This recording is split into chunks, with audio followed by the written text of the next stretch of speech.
You're listening ad-free on Amazon Music.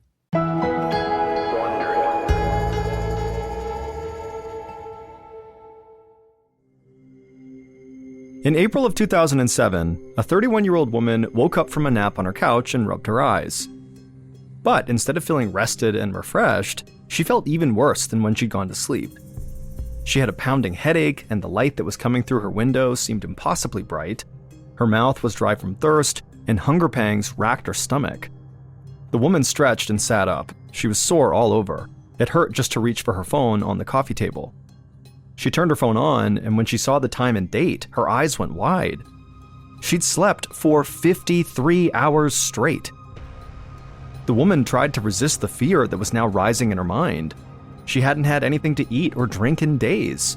Her body had been wasting away while she slept, and she'd been powerless to break free. If this happened again, she might never wake up.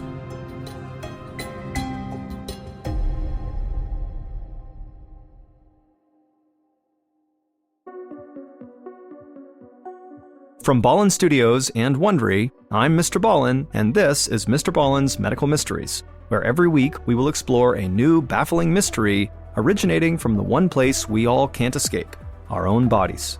If you enjoyed today's story, please bring a to-go container to the Follow Button's wedding and use it to pack up the entire cake before the bride and groom have any.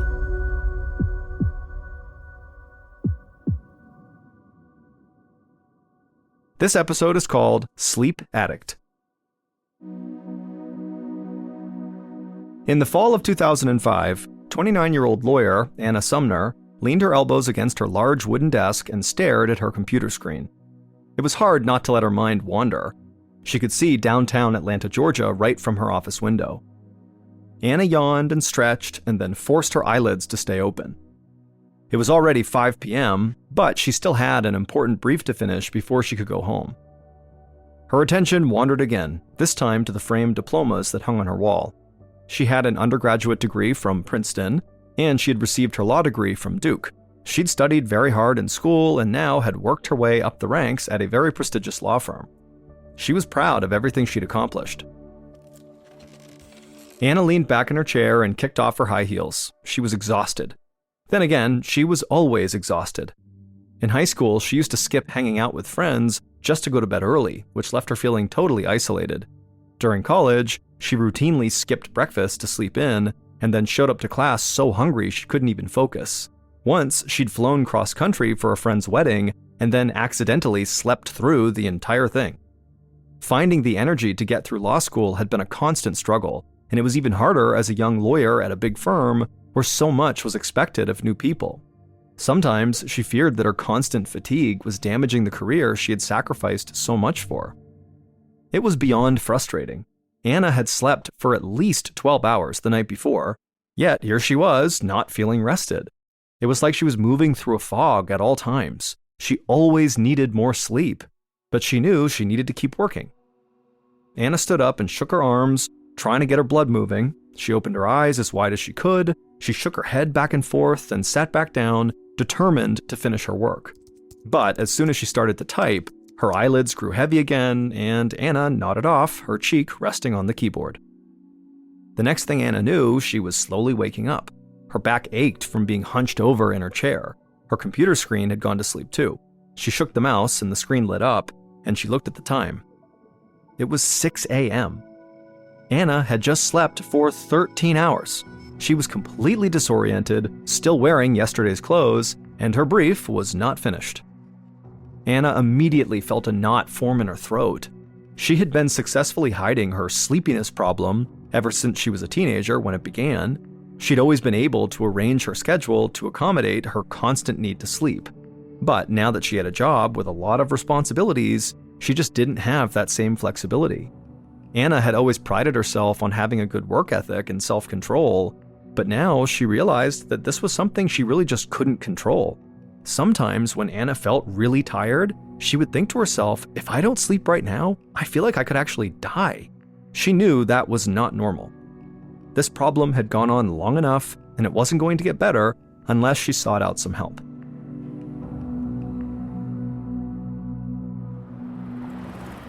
A few days later, Anna drove to the Emory Clinic Sleep Center in Atlanta.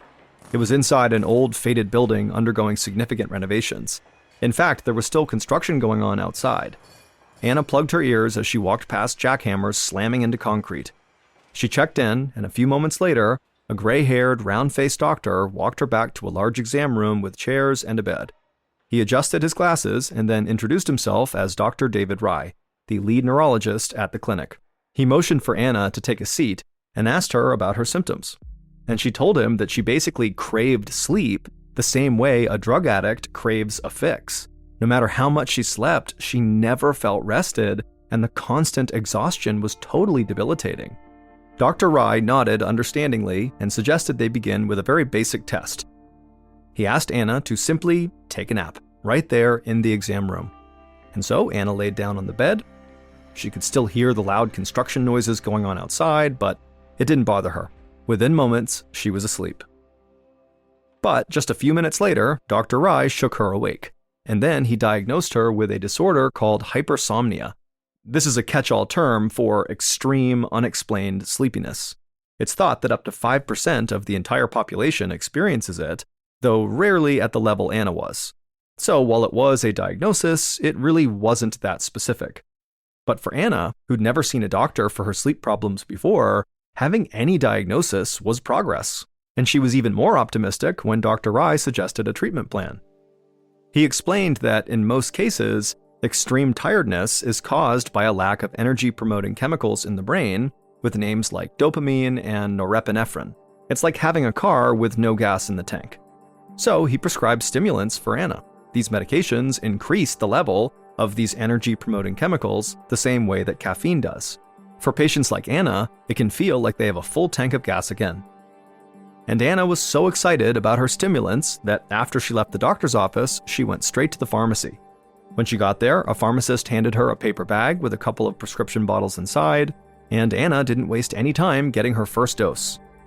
Sitting in her car in the parking lot, she opened one of the bottles, shook a pill into her hand, and swallowed it. She couldn't wait to feel better. A few months later, Anna grabbed a stack of papers off the desk in her office. Her hands shook slightly as she slipped the papers into her shoulder bag. She stood up from her desk chair, and suddenly a wave of nausea washed over her. She'd taken her prescription stimulants that morning and had been taking them every day since Dr. Rye prescribed them. In some ways, the stimulants were working. She could get through a full day of work without needing a nap, but the side effects from the medication were terrible. She felt jittery and sick to her stomach, like she'd had way too many cups of coffee. She was losing weight because she never had any appetite. And even though she had felt kind of okay for a while on this medication, she was now starting to crave sleep again. As she walked outside and unlocked her car, all Anna could think about was getting home and going to bed. She got into her car, pulled out her phone, and called Dr. Rye. She told him about the side effects she was feeling and now how her craving for sleep was starting to come back. Dr. Rye assured her that this was actually normal. He told Anna her body was building up a tolerance to the drugs, and he'd simply prescribe her a higher dose. Anna was nervous about this. The stimulants were already giving her such bad side effects, and she thought taking more would really only make her feel worse. But at the same time, the medication was the only thing allowing her to make it through the day. So Anna agreed to the higher dose. She hung up, drove to the pharmacy, and picked up more medication.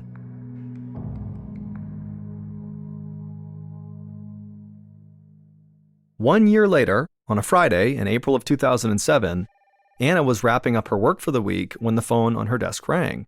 It was her boss. He wanted her to come up to his office before she went home. Anna's hand trembled as she set down the receiver. She wasn't sure if the trembling was from a side effect of the stimulants or from nerves from what her boss just asked her to do. She knew what this conversation was going to be about, and she'd been dreading it for months. Anna had begun missing entire days of work without warning and without explanation. Even though she was constantly taking all of her stimulants, it wasn't uncommon for Anna to still literally sleep days away. Sometimes she'd go to bed and sleep for 20, 25, or even 30 hours straight. It didn't matter how many alarms she set either. Anna slept through all of them, only waking up when her body finally let her. Anna got up from her chair and her legs felt heavy. Even now, with adrenaline coursing through her body, All Anna wanted to do was sleep. It took all her strength to trudge down the hall to her boss's corner office. She knocked on the door, and then, in a somber tone, her boss asked her to come inside. Anna sat down across from his desk and tried to stay composed. She felt angry at her body for betraying her. She'd put in so many years of hard work, and she was sure that it was all about to slip away. But Anna's boss didn't fire her. He reassured Anna that he valued her contributions, but he was really concerned about her health. Though Anna rarely talked about it, her boss was quite aware of her sleep issue, and so he recommended that she take a 6-month leave of absence so she could get to the bottom of it. Anna didn't want to do this. She wanted to keep working, but she knew that taking this leave of absence was probably the right thing to do. If she couldn't be consistently relied on, she wouldn't be helping the firm, her clients, or herself. So she thanked her boss for understanding and promised to do everything she could to get back to work soon. The next afternoon, Anna was lying on her couch at home, trying to make sense of her struggles. She sipped on a cup of coffee and tried to watch TV, but as usual, she couldn't stop herself from nodding off. This time, though, waking up was worse than ever. Her head was pounding and the light coming in through the blinds seemed overwhelmingly bright. She had sharp hunger pangs in her stomach, and her joints felt stiff, and her muscles were weak and shaky. It took all her effort just to roll onto her side. She saw the TV had shut off, and the cup of coffee she'd just been drinking was now totally cold, and the cream inside of the coffee was clearly rotten and curdled at the top of the cup. Anna was confused and grabbed her phone on the coffee table, and she checked the time and date. And what she saw literally did not seem possible. According to the time, Anna had just slept for 53 hours straight. It had been over 2 days since she'd laid down on the couch, but it felt like, a second had passed. Staring at the date and time on her phone, she felt sick. Her symptoms were really starting to frighten her. How long would she sleep the next time? A week? More? How could she live anything like a normal life if this was what happened to her? She called Dr. Rye's office immediately, and he thankfully had an immediate appointment available.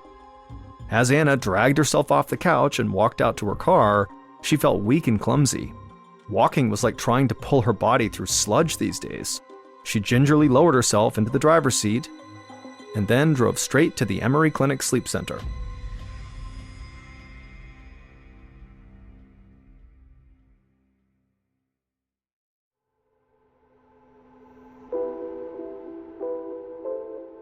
Before long, Anna was in that familiar exam room, sitting across from Dr. Rye.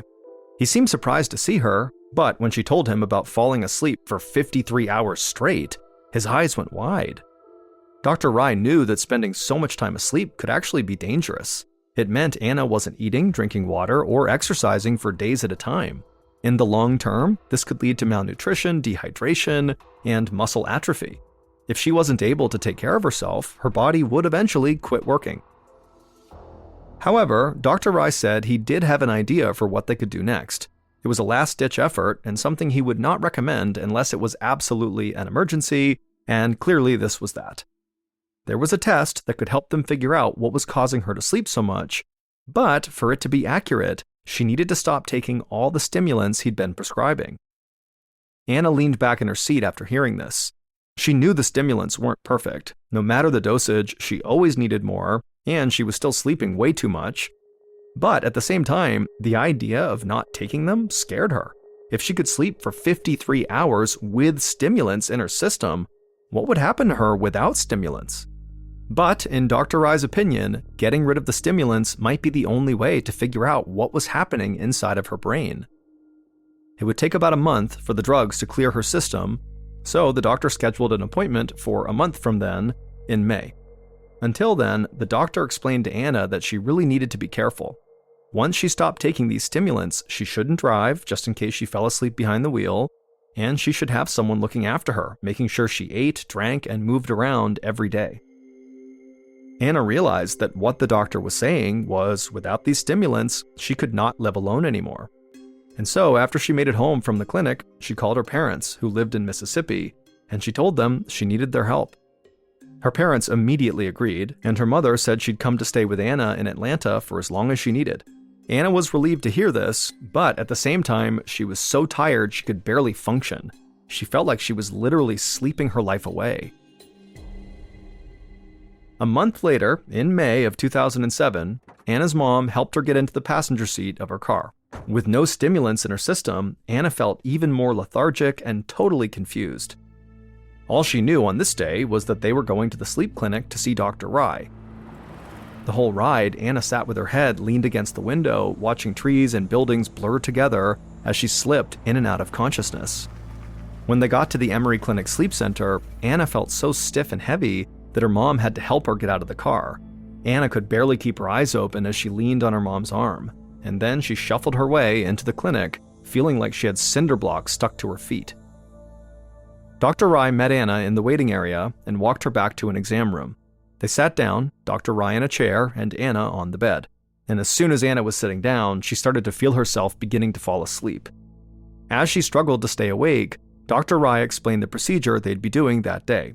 He said sleep was largely controlled by a person's brain. The brain uses nerves and chemicals to send messages through the rest of the body, and if the balance of these chemicals is thrown off, it could make someone sleep far too little or far too much. Dr. Rye thought this could be what was happening to Anna, but he needed to analyze the fluid inside her spinal cord to be sure. This meant he would need to insert a needle into the base of her spine and withdraw some of the fluid, a procedure known as a spinal tap. Dr. Rye instructed Anna to lay down on the bed in the fetal position with her back facing him. Then he injected a local anesthetic near her spine, and Anna's back went numb. Then Anna began to feel pressure and a burning sensation as Dr. Rye inserted the needle into her spine and removed a sample of her cerebrospinal fluid.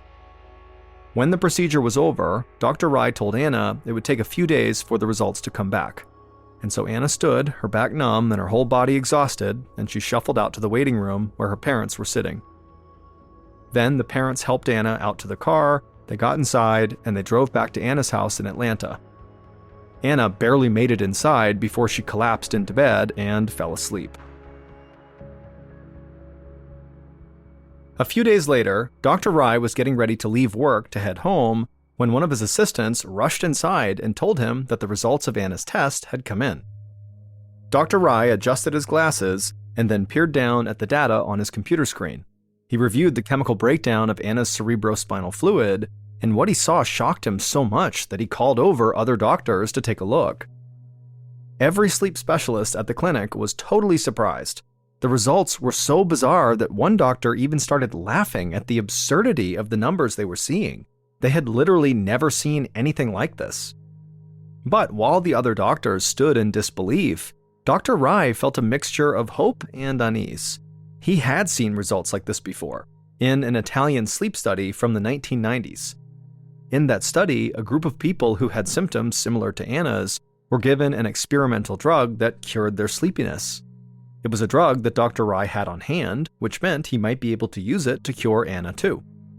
But there were problems that made Dr. Rye hesitant.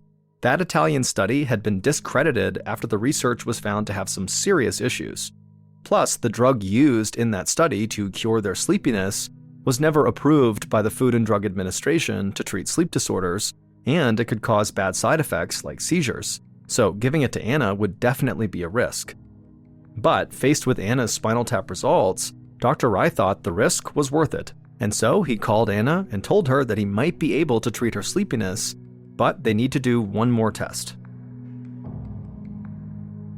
The next month, in June of 2007, Anna came back to the Emory Clinic. She'd been off the stimulants now for 2 months, and it felt like her body was close to shutting down on her, like she'd never be able to do anything except sleep again. Every footstep she took was a total battle. She dragged herself into the exam room and crawled into the bed.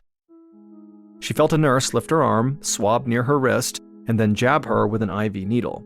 Anna was vaguely aware of other movement in the room.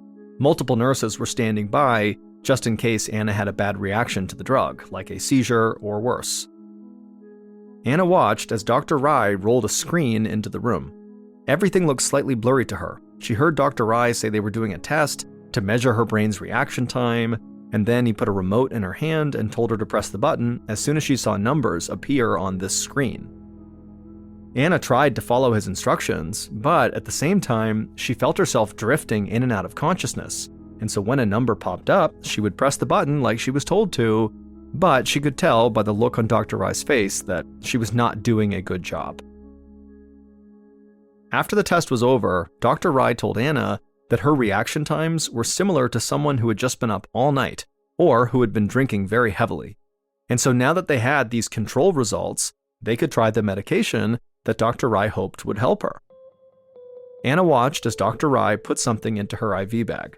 The liquid dripped through the tube into her arm and into her bloodstream. But Anna didn't feel any better. Her head felt like a lead weight. Her eyes were so dry that they burned, and the whole room seemed foggy. It took everything in her not to slump over and let her eyes close. For a moment, she had a horrible feeling that this new treatment was not going to work. She would never be able to hold a job or even live by herself again. Then she heard Dr. Rye's voice at her side saying he was going to try a higher dose of this drug. Anna struggled to take a deep breath. She waited for something to happen. Then her eyelids snapped open. The room came into focus, and Anna felt like she could hear and see again, and she didn't feel a desperate urge to sleep. Dr. Rye ran the reaction time test again, and Anna didn't have to work to focus on the screen. The reflex test that had seemed impossible before felt very simple now. When they were finished, Anna looked up at Dr. Rye, close to tears, and she told him she felt alive. For the first time in her adult life, Anna felt truly awake. Dr. Rye watched Anna for a moment. In all the time he'd known her, he'd never seen her look this alert. She sat up straight, her eyes were clear and focused, and she was smiling at him. He couldn't help but smile back. It was incredible to see how much of a difference this drug was making. Dr. Rye sat down next to Anna and told her that he had never seen a patient like her before. Her brain was basically full of naturally occurring anesthesia. He explained that there's a chemical messenger in everyone's brains known as GABA, G-A-B-A, that helps regulate sleep.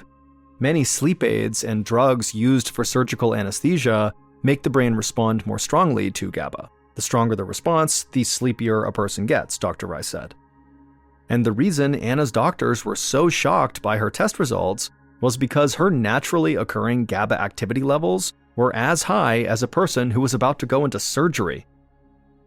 Every day of her life, 24 hours a day, Anna was walking around with the same level of sedation as a person about to have all their wisdom teeth removed.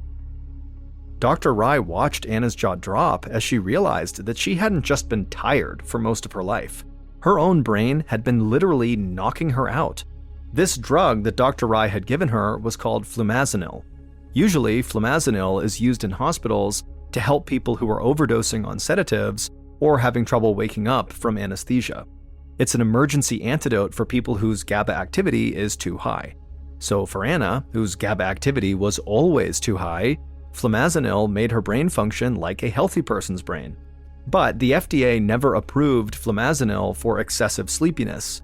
The drug only came as an intravenous medication for use in hospitals, and the effects wore off really quickly. Anna would need to have intravenous injections every few hours to stay awake, and that just wasn't possible from a practical standpoint. So Dr. Rye worked with Anna and the drug maker over the next 8 months to get an exemption from the FDA that would allow her to take a daily flumazenil pill to prevent her sleepiness. The medication completely changed Anna's life. She's since gone back to work, been promoted to partner at the big prestigious law firm in Atlanta, and is enjoying what she calls, quote, the luxury of life.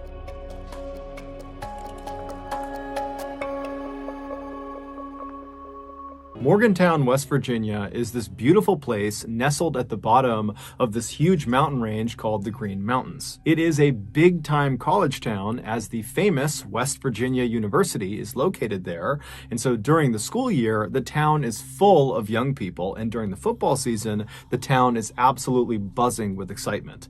But the college is not the only reason people live in Morgantown. Lots of families choose to live there because there's so much to do year-round. Also, it's relatively safe, and in general, it's an up-and-coming place with new shops and restaurants and museums popping up every single year. But despite all of that, Morgantown is also known for something absolutely terrible, And that is the story of Skylar Neese. In 2012, 16-year-old Skylar Neese was a sophomore in high school in Morgantown, West Virginia. She was a straight-A student, and she worked part-time at a Wendy's, which is a fast food restaurant chain. And by all accounts, she was extremely well-liked by her peers, her co-workers, and had many, many friends. She was the only child of Mary and David Neese, and they absolutely adored her.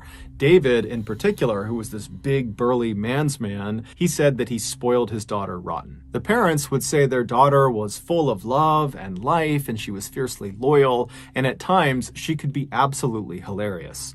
One of Dave's fondest memories is when Skylar was a very young girl, he was home taking care of her by himself. And that morning, as he's looking after her, she asks him if he will participate in one of her trademark tea parties. And so David, the ever-dutiful father, walks over and says, "Of course, I'll participate in your tea party." And he sits down in this little tiny pink chair, and his daughter, who's got her ballerina tutu on, she's across the table and she's all smiles, and she sits down in her little pink chair, and she hands him this little plastic teacup. And so he takes the teacup and he sees there's water already inside of it. And so he sips the tea inside of the cup and he says, "Oh, it's so good, honey. You did such a good job brewing this tea." And Skylar is just blushing. She is so happy and so thrilled that he liked her tea. Later that night, when Mary came home from work, she goes to her husband, Dave, and says, "Hey, how did it go? How was it looking after Skylar today?" And Dave would tell her about all the things they did, including their big tea party. And he would tell Mary that, this time she actually put water inside of the teacup, so it was actually like a real tea party. And Mary stops him and goes, "Dave, Skylar's not tall enough to reach the faucet. How could she have put water inside of those cups?" And it turned out Skylar was using toilet water to fill the teacups. Fast forward to 2012, and on the night of July 5th, 16-year-old Skylar Neese had just finished a night shift at the Wendy's restaurant, and she just got home. She walks through the front door of her family's apartment, and as soon as she gets inside, she tells her parents she's really tired, she wants to go to bed. And so she hugged both of her parents, she told them that she loved them, and then Mary and Dave watched their daughter walk down the first floor hallway, and then they watched her open her bedroom door, go inside, and shut it behind her. The following morning, Mary and Dave both had to work, so they were up early, and Skylar was not up. She was still in her bedroom, her door was still shut, and so they assumed she was just going to sleep in. And so Mary and Dave, they make breakfast, they're chatting, they're kind of doing their morning routine, and then when it was time to go to work, they decided, let's not bother Skylar, she worked late last night, let her sleep in. And so the parents, they leave without seeing or talking to their daughter. Later that afternoon, Dave would come home early from work, and he gets to the apartment, he goes inside, and it's quiet. Now, Mary was still at work, but Skylar at this point really should not have been asleep. It's like 2 or 3 o'clock in the afternoon. And so he's thinking, she's got to be up around here somewhere. And so he yells out to his daughter, "Hey, I'm home. Where are you? What are you up to?" But there was no response. It was just silent. And so he walked down the first floor hallway towards his daughter's bedroom, and he saw the door was still shut. Now, she only kept that door shut when she was sleeping. And so he's thinking, okay, I guess she must still be asleep. This is really late in the afternoon. So, I'm going to knock on the door and see if she's okay. And so he knocks on the door and says, "Hey, Sky, it's late in the afternoon. You got to get up." But there was no answer. And when he listened to the door, there was no noise coming from the bedroom.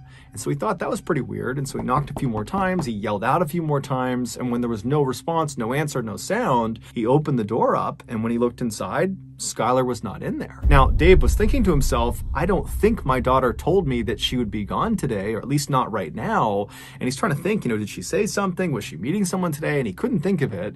And so he just pulled his phone out and he called his daughter, but she didn't pick up. So he called his wife, Mary, and Mary's at work, and Mary picks up, and Dave asks her, "Hey, have you seen Skylar, or do you know where she is right now?" And she would say, "No, I don't know where she is. Maybe she's out with one of her friends." And so after Dave hung up the phone with his wife, he wound up calling one of Skylar's very closest friends. Her name was Sheila, and she had known Skylar since they were in second grade. They were practically inseparable, and he had a good relationship with Sheila. And so he just calls Sheila, and he says, "Hey, I haven't seen Skylar. She's gone right now. Do you know where she is?" And Sheila would say, "No, I'm sorry, I don't, but I did talk to her last night, but, there was nothing unusual about our interaction. It was just normal texting about, normal stuff." And so Dave said, okay, thank you. Well, if you could, can you please try to get in touch with Skylar? And if you do get in touch with her, please tell her to get in touch with us. Or if you hear anything about her, please just let me know. After Dave hung up the phone with Sheila, he kind of stopped and just looked around his daughter's bedroom and thought, maybe there's some clue in here about where she's gone. And at first glance, really nothing seemed out of the ordinary. But when he walked around her bed and was looking inside of her closet, he saw the mesh screen that should have been mounted on the outside of her window was in her closet. And he's thinking, why is that in there? There's no reason for it to be in the closet. And so instinctively, he just turns around and walks over to the window that this screen is supposed to be on. And when he looks down at the bottom of the window, he sees it's open. Barely, just enough where you could maybe get your fingernails underneath the window and pry it open. And so Dave reaches down and opens this window all the way. And because there was no screen on this window, he just stuck his head all the way out the window. So his head is outside of the apartment. He's just kind of looking around, looking for some explanation of why this screen had been removed and put in her closet. And he got his explanation when he looked straight down and saw on the grass outside, just several feet below this window, because this is a first floor window, there was a bench, and the bench clearly had been moved there recently. For Dave, even though he had never heard of his daughter sneaking out of the house before and really didn't think that was something she would do, he's looking around thinking, okay, the evidence in her room and now outside of her room really indicates that that is exactly what she must have done the night before. She must have snuck out. But as he's processing this, he's also thinking, okay, well, if she snuck out of the house last night and then, snuck back into her room, why didn't she replace the screen on the window? And why didn't she close the window all the way? And then this morning, before she left to go wherever she went, why didn't she go outside and move the bench from under her window back to where it was supposed to go to avoid suspicion? Why didn't she do that? And then it dawns on him that his daughter must have snuck out the night before, but not come back yet. She's still out wherever she went. Dave was very concerned. However, he's thinking maybe there's a better explanation. Maybe I'm jumping to conclusions. Maybe she didn't sneak out.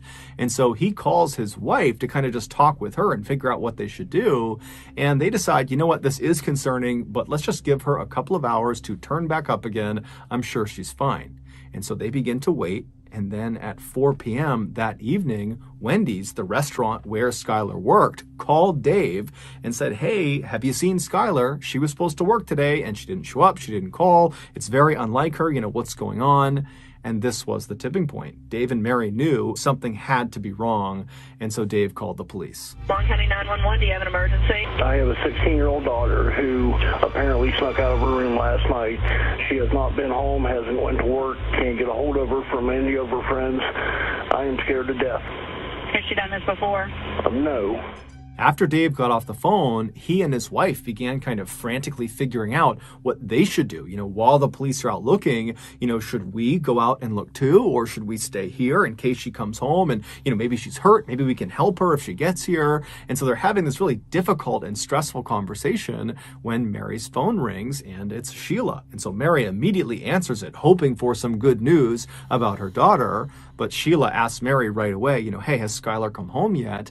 And Mary says, no, she hasn't. And in fact, we just got off the phone with the police because this doesn't make sense. Something's wrong and we're getting the police involved. And so when Sheila hears this, she kind of takes a deep breath. And then after a little bit of a hesitation, she says, Mary, I've got to tell you the truth about last night. She would go on to explain that the night before, Skylar had snuck out of the house, and so had she, along with their other very close friend named Rachel. And Rachel was someone that Mary and Dave also knew very, very well. The three girls were kind of like best friends and totally inseparable. And so Sheila said the three of them snuck out, and in fact, they did this a lot, and they would drive around town and smoke marijuana together. But this was not the big reveal. Despite this being fairly shocking to Mary and Dave, this was not the big reveal. The big reveal was that when they went out and snuck out of their houses and smoked weed together, they would make sure they never drove their car. Whoever was driving would never drive directly in front of any of their houses because they were concerned that the noise from the car could wake up parents and then they'd get caught. And so the way they would do it is after they snuck out of their house, they would walk a block or two away from their house and then they would call or text the other two and they'd get picked up and they'd go do their thing. And then when they got dropped dropped off, they would get dropped off a block or two away from their home and then walk the rest of the way. And so Sheila told Mary that last night, like so many other nights, she dropped Skylar off about a block away from their apartment, and then Sheila and Rachel drove off. So they did not actually see Skylar enter her apartment. So they don't know for sure if she actually made it home okay. And so this was obviously horrifying for Mary and Dave to hear, because it totally opened the door for their daughter to have been abducted during this walk from the drop-off point back to her apartment. And the street she was on was not well lit. It's the middle of the night. It's dark. She's potentially high on marijuana. And so it seemed like that was a very realistic thing that could have happened, as horrifying as it sounded. And so after Mary got off the phone with Sheila, she called the police and she updated them about what Sheila had told her. And then Mary and Dave met up with Sheila and Sheila's mother and began searching the immediate area around their apartment in hopes that maybe, she fell somewhere and she's trapped and she just needs to be picked up or helped in some way. But after searching for several hours and knocking on dozens and dozens of doors, nobody saw anything, nobody knew anything, there was no sign of Skylar. And so as this group is totally down, they don't know what to do, they feel totally helpless, they know the police are out looking for Skylar, but they want to do something and they don't know what to do. And that's when Mary remembers there is a security camera on the outside of their apartment building that is looking down at the road. And so right away, the four of them literally run back to the apartment building. They go inside, they find the security manager, they explain the situation, and sure enough, he pulls up the footage from the night before,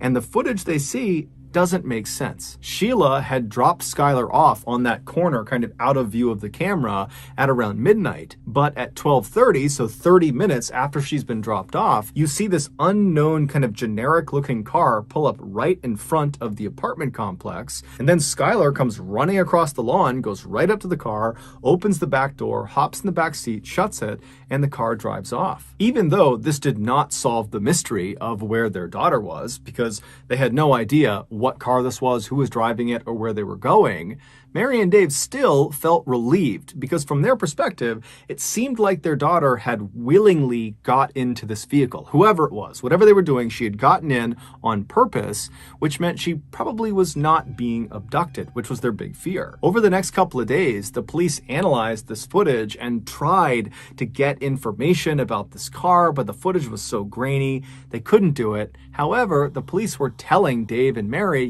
hey guys, I'm sure Skylar is going to show up any day now. As much as you may not want to believe it, that your daughter is capable of running away, it is fairly common for teens to do that. They'll run away and then, a couple days later, they'll pop back up. And so I'm sure that's what's going on with Skylar. She chose to get in that car, and so I'm sure she will choose to get back in touch when she feels comfortable. So a couple of days go by and the parents haven't heard anything from their daughter. And then a couple of weeks go by, still nothing. And then a couple of months go by, still nothing. And this is all despite the fact that there is a massive search happening led by the police, and locals in Morgantown have put flyers up everywhere that have pictures of Skylar Neese's face everywhere in town and in neighboring towns. It was like you could not go 5 feet without being reminded that this girl is missing. Have you seen her? If you have, give us information. Despite the amount of publicity this case was getting, no one came forward with any meaningful information. It was like Skylar had just vanished and no one had a clue what happened to her. Her parents were obviously devastated that they had no idea what happened to her, but they were kind of holding on to this idea that, maybe she did run away and maybe she will eventually be in touch with us. But by December of that year, so 6 months after Skylar had gone missing, no one had heard from her, no one had seen her, no one had any idea where she was, there was no new leads. And so people were starting to feel less and less optimistic, and the case was starting to kind of go cold. And then on December 12th, something totally unexpected happened that changed everything. On that night, Rachel, the other friend who had been there with Sheila and with Skylar on the night that Skylar had vanished, she has a full-blown nervous breakdown. In fact, it's so bad that she's screaming and running around and she's punching her family members, and her mom actually calls the police on her. I have an issue with a 16-year-old daughter of mine. I can't control her anymore. She's screaming. She's running through the neighborhood. Give me the phone. No, this is over. This is over. Hurry up. Get away from her. Oh, she just gave me a block. Oh, God. Hurry up, please. After this call was made, the police show up to Rachel's house and they take her away to a psychiatric hospital. And then several days later, when she was released from that hospital, she went straight to the Morgantown Police Department. She walked inside and said, I gotta get something off my chest about Skylar. Apparently, whatever it was that she had been keeping secret had just been too difficult to keep inside. It was quite literally driving her crazy. And so the police said, okay, great. And they brought her into an interview room. They sat down and they said, okay, what do you got for us? The following has been pulled from what Rachel told police. Back on July 5th, 2012, Skylar came home from that night shift at Wendy's. She goes inside her family's apartment. She says goodnight to her mom and dad. She goes into her bedroom and she shuts the door, and she's laying on her bed. She's on her phone. She's not going to bed quite yet. And as she's laying there, she starts getting text messages from Rachel and also from Sheila asking her if she wants to sneak out that night. Now, Skylar didn't want to, and she said as much because she was actually hurting. She was mad at her two friends. According to some of her other friends that went to school with her and Rachel and Sheila, the three of them were totally inseparable, but lately, kind of the few months leading up to when she ultimately disappeared, there had been tension in their group. It seemed like Sheila and Rachel were getting very, very close and kind of pushing Skylar away, and Skylar was starting to pick up on it. It was little things like Sheila and Rachel would show up to school in matching outfits, but they wouldn't tell Skylar beforehand, kind of leaving her out. Or whenever they posted selfies of the three of them, Skylar was always relegated to the back or kind of in some other way obscured to make sure she was not the focal point of the picture. It was just very obvious that they were deprioritizing Skylar, and it was really hurting Skylar's feelings. And so it seemed like her way of standing up to them and kind of telling them that she was upset was to turn down their offer of sneaking out and smoking weed with them. But over the next couple of hours, Skylar would eventually say, okay, fine, I'll come with you guys, I'll sneak out and we'll go smoke together. Just before 12:30 a.m. on July 6th, Skylar gets off of her bed, she walks over to her window, she lifts it up, and she pulls the screen off, and she walks over to her closet, she puts the screen in her closet and shuts the door to the closet, and then she walks back over to the window and crawls out and lowers herself down onto the grass below, and then she walks over and grabs the bench and slides it over and puts it right underneath her window, and then she stands on the bench and reaches up and pulls the window down so there's just a little crack left so she can get back inside. And then she just waited by the side of the apartment looking out towards the road, and right after 12:30, this car, the unknown car on the surveillance camera, pulls right in front of the apartment building, and Skylar runs over to it, opens up the back right door, and climbs inside. This unknown car was Sheila's car. Sheila was driving, and Rachel was in the front passenger seat. It would turn out Rachel and Sheila lied about basically everything, including what time they picked up Skylar. So the three girls, they drive away from Skylar's apartment, and Sheila hops on a highway and starts driving northwest. Now, the girls did not immediately start smoking inside of the car. They decided instead they would actually drive to a location, get out, and smoke there. And the place they decided on was a spot they had smoked at before. It was a known hangout spot for teenagers. It was located about 45 minutes away, just barely across the border into Pennsylvania. It was down this kind of old country road that nobody ever went on. And so Sheila drives the car 45 minutes. She crosses into Pennsylvania. She finds the turn onto this old road. They drive down it a little ways until they're pretty far away from the highway, at which point Sheila pulls off the road onto the grass, parks the car. The three girls get out and they walk past the car a little ways down the path to a clearing on the right. There was a hill that went up on the right, and they would kind of sit on this hill looking downhill, and that would be where they would smoke. And so the three girls, they sit down, they're all next to each other, facing downhill. They're not facing each other. And Sheila, who is sitting all the way to the right with the car being over to the left, she pulls out the marijuana joint and she's about to light it, but she realizes she does not have a lighter. And so she asks Rachel and Skylar if they have a lighter, and they both pat themselves down. They're checking themselves. They don't have a lighter. And then Sheila says to Skylar, who's all the way to the left of the way they're sitting, so Skylar is closest to the car, she asks Skylar, hey, can you go in the car and get the lighter that I know is in there? And Skylar said, no problem. So Skylar, she stands up and she turns. Her back is to her two friends. And as soon as she starts walking, what she would have heard is the sound of her two friends standing up as well, and then loudly saying, 1, 2, 3. And on 3, Skylar would have felt 2 knives being plunged into her back by Rachel and by Sheila. In a panic, Skylar does not even turn around. She just starts taking off running towards the car, and she manages to run away from her attackers. But because of her grievous injuries in her back, she eventually slows down, at which point Sheila tackles her from behind. She gets her on the ground, she pins her on her back, and Sheila is trying to stab Skylar, but Skylar's doing her best to keep the knife off of her. But at some point, Rachel comes running up beside them, and between Rachel and Sheila, they manage to hold Skylar's hands down, at which point Sheila and Rachel began taking turns stabbing her in the chest and in the neck. The whole time, Skylar is trying to defend herself, but it's impossible with these two on top of her. And at some point, she just kind of gives up and she says, "Why are you doing this to me? Why are you doing this to me?" But they don't give her a reason. They just keep on going. And eventually, Rachel stops stabbing Skylar, but Sheila doesn't. Sheila keeps on going until, quote, her neck stopped making gurgling sounds.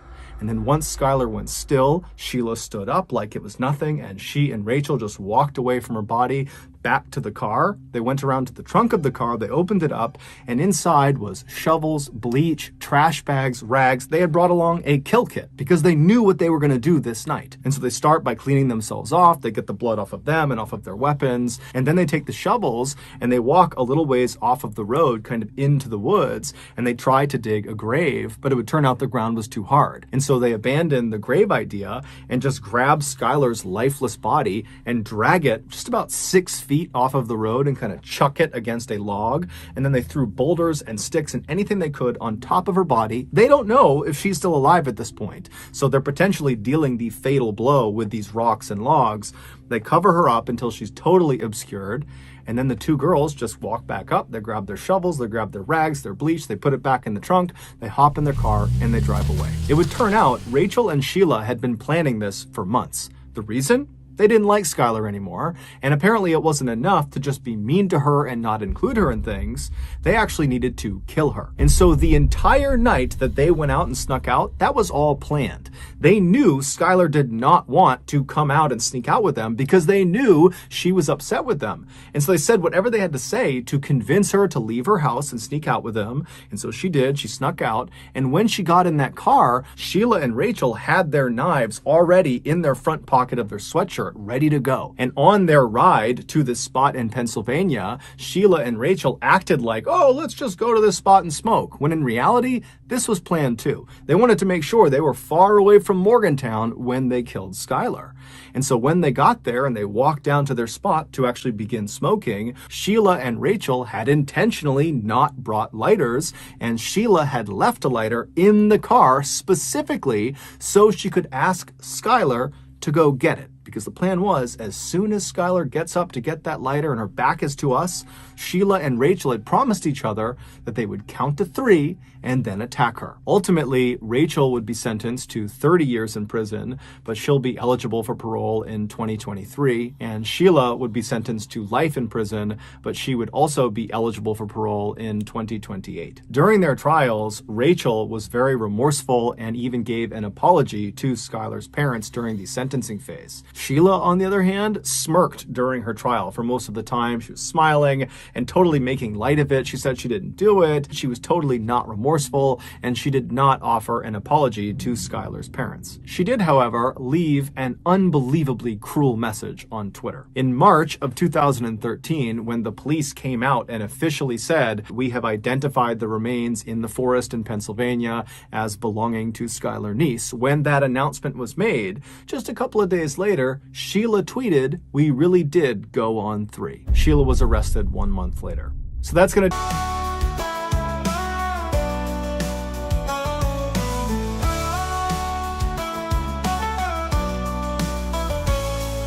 De wind fluistert zacht door de velden heen. De wolken dansen in de blauwe lucht. Het woud roept ons met zijn mysterie. De zonsondergang kleurt de horizon. Oh, natuur, jouw praat zo puur. In elke bloem, in elke boom. Oh, natuur,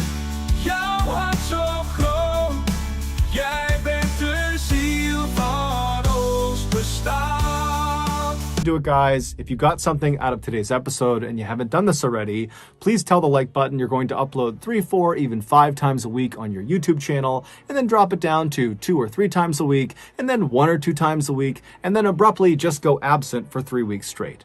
Also, please subscribe to our channel and turn on all notifications so you don't miss any of our weekly 1 or 2 video uploads. We are now selling merchandise like flannels and hats and sweatshirts and all sorts of stuff. If you're interested, go to shopmrballen.com. If you want to learn about upcoming deals and promotions for our shop, go to our shop's Instagram page. The username is shopmrballen.